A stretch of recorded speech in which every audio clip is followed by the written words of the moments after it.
दोस्तों, एक बार गरुड़ जी भगवान श्री कृष्ण के पास आते हैं और कहते हैं, हे प्रभु, आपने मुझे मनुष्य की जन्म से लेकर मृत्यु तक की सभी अवस्थाओं के बारे में बताया है। मनुष्य की मृत्यु के उपरांत किए जाने वाले सभी क्रियाओं के विषय में भी बताया है। किंतु हे प्रभु, मेरे मन में एक शंका उत्पन्न हो रही है जिसका निवारण केवल आप ही कर सकते हैं। भगवान श्री कृष्ण कहते हैं, हे गरुड़, तुम्हारे मन में जो भी शंका हो निसंकोच होकर पूछ लो। तुम्हारी हर शंका का समाधान करना मेरा कर्तव्य है।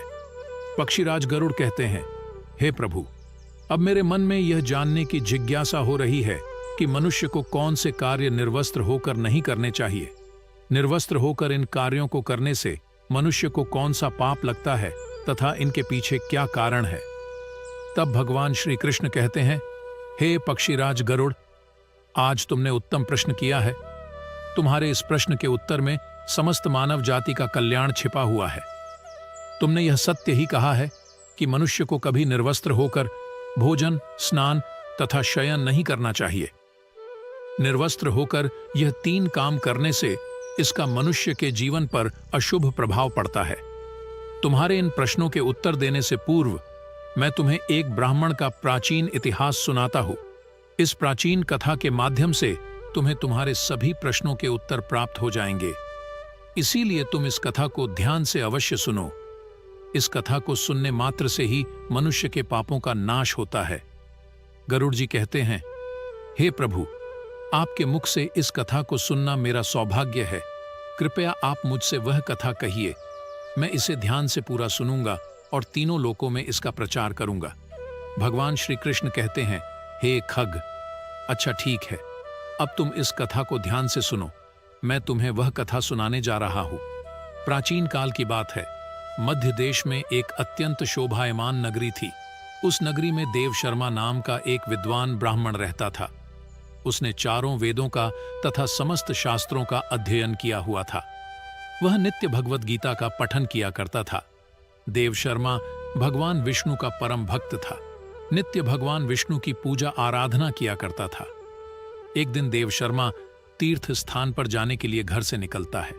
वह अपने साथ भोजन बनाने के लिए थोड़े से चावल ले लेता है। देव शर्मा घने जंगलों से तीर्थ स्थान के लिए चलने लगता है। बहुत देर तक चलने के बाद देव शर्मा जंगल में स्थित एक जलाशय के समीप पहुंच जाता है। वह जलाशय अत्यंत सुंदर था। उसके चारों ओर हरियाली और सुंदर वृक्ष थे। फिर वह ब्राह्मण उस जलाशय से पानी पी लेता है और वहीं पर भोजन करके विश्राम करने का विचार करता है। देव शर्मा अग्नि जलाने के लिए लकड़ी इकट्ठा करने निकलता है। तभी उसे जलाशय के पास एक विचित्र दृश्य दिखाई पड़ता है। उस जलाशय के आसपास के सभी वृक्ष तथा पौधे हरे भरे होते हैं, किंतु केवल 2 वृक्ष एकदम सूखे हुए तथा मृत दिखाई पड़ते हैं। उन वृक्षों को देखकर देव शर्मा को बड़ा आश्चर्य होता है। वे इस प्रकार से सोचने लगता है, बड़ी ही विचित्र बात है। इस जंगल के सभी पेड़ पौधे हरे भरे हैं, किंतु ये 2 पेड़ तो एकदम से सूखे हुए हैं। इन पर ना तो पत्ते हैं और ना ही छाल है। इन वृक्षों की ऐसी हालत किस कारण से हुई? इतना सोचते हुए वह मन ही मन प्रसन्न हो जाता है और कहता है, चलो अच्छी बात है, आग जलाने के लिए सूखी लकड़ी का इंतजाम भी हो गया। देव शर्मा उन सूखे हुए वृक्षों के पास जाता है और उनकी टहनियां तोड़ने लगता है तो अचानक उन वृक्षों से एक आवाज आती है, रुक जाओ ब्राह्मण, रुक जाओ, ये क्या अनिष्ट कार्य कर रहे हो। उस आवाज को सुनकर देव शर्मा चौंक जाता है और इधर उधर देखने लगता है और कहता है, कौन है? कौन आवाज दे रहा है? यहां पर तो मुझे कोई नहीं दिखाई पड़ रहा है। तुम जो कोई भी हो, सामने आकर बात करो। फिर से एक बार आवाज आती है, हे ब्राह्मण देवता, हम तुम्हारे सामने ही हैं, आप ही हमें देख नहीं पा रहे हैं। देव शर्मा कहता है, हे भाई, तुम कौन हो और मेरे सामने कहां पर खड़े हो? मुझे तो कुछ भी दिखाई नहीं पड़ रहा है।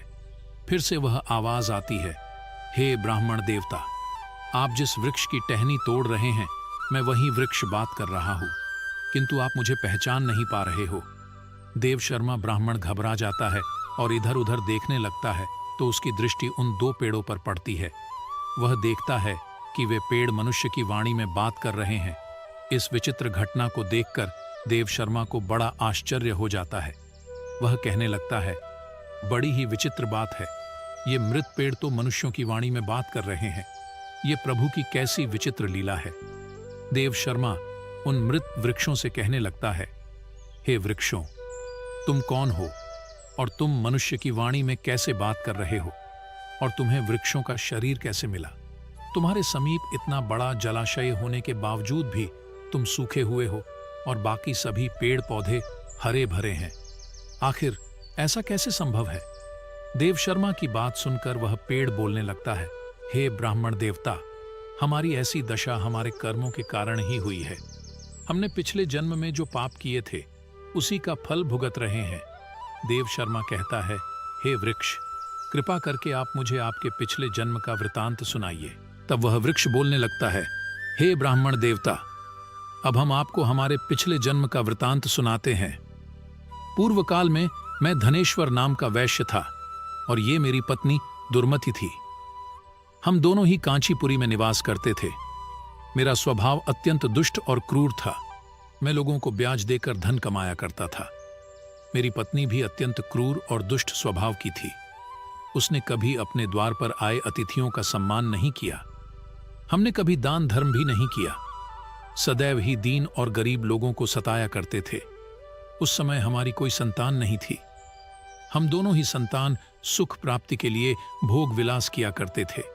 हम निर्वस्त्र होकर स्नान किया करते थे और निर्वस्त्र होकर ही शयन किया करते थे। अनेक वर्षों तक भोग विलास करने पर भी हमें संतान सुख प्राप्त नहीं हुआ। मैंने कभी अपने पूर्वजों के लिए श्राद्ध नहीं किया, कभी तर्पण नहीं किया, उनके लिए कभी दान धर्म भी नहीं किया, जिस कारण से मेरे सभी पूर्वज रुष्ट हो गए। मेरा मन सदैव ही काम वासना से भरा हुआ रहता था।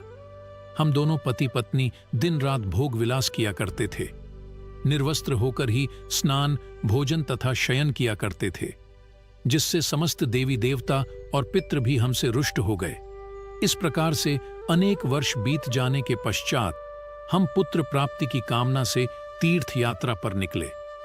रास्ते में जाते समय एक नदी किनारे हमने निर्वस्त्र होकर संबंध बनाया। दुर्भाग्य से उसी नदी में डूबकर हम दोनों की मृत्यु हो गई। मृत्यु के पश्चात हमें ले जाने के लिए यमराज के 2 दूत प्रकट हुए। वे दूत हमें पकड़कर यमपुरी ले गए। यमपुरी का दृश्य अत्यंत भयंकर था। यमराज विशालकाय सिंहासन पर बैठे हुए थे और उनके पास चित्रगुप्त बैठे हुए थे, जो यमपुरी में आए हुए प्राणियों का लेखा जोखा निकाल रहे थे। जब मेरी बारी आई तो यम के दूतों ने मुझे यमराज के सामने खड़ा कर दिया। फिर चित्रगुप्त यमराज से कहने लगे, हे धर्मराज, इस वैश्य ने तो अपने जीवन में कभी कोई पुण्य का काम नहीं किया है। इसने अपने पूर्वजों का सदैव ही अनादर किया है। इसने सदैव ही निर्वस्त्र होकर स्नान, भोजन तथा शयन किया है।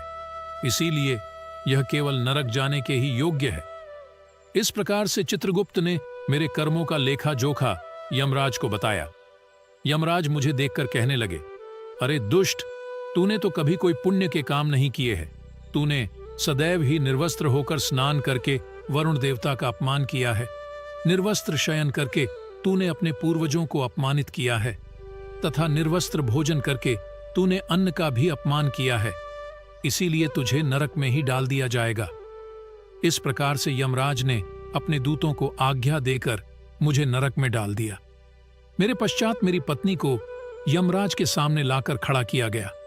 उसे देखकर चित्रगुप्त ने कहा, हे धर्मराज, इस पापी स्त्री ने भी अपने पति की तरह कोई पुण्य का काम नहीं किया है।